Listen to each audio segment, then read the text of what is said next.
Now, there is some evidence tonight that may be because of what happens when the members of Congress open their mouths to speak. Gary Nuremberg's here with a new study that they are just sounding dumber and dumber. Gary? Well, Derek, it is from the people at the Sunlight Foundation who used a fancy algorithm to measure the length of words and the length of sentences in the speeches in Congress. On average, those in Congress were speaking in 2005 as if they were halfway through the 11th grade.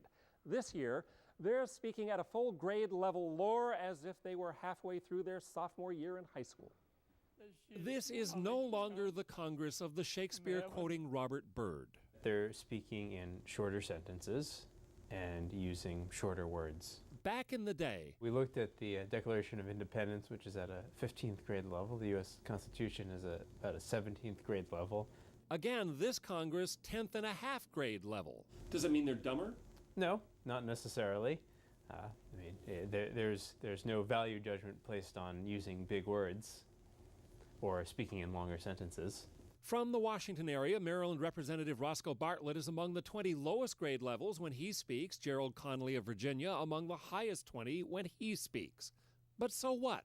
The historic I Have a Dream speech? Which is about at a 9th grade level. The Gettysburg Address. Is at a 11.2 grade level. President Obama's State of the Union addresses. It's coming at about an 8th grade level. Historically, State of the Unions have been at about a 10th grade level, so this is perhaps not unique to Congress. But he's known as a great orator.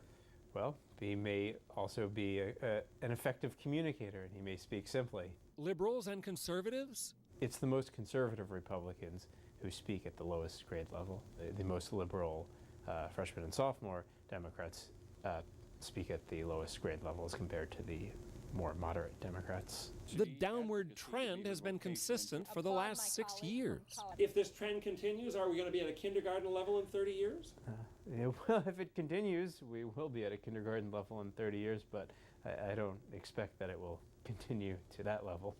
Well, we can always hope, but remember, although there may be fewer sesquipedalians on the Hill these days, it doesn't mean that there's less perspicacious insight, because there is now with words, as with federal spending, a more parsimonious approach.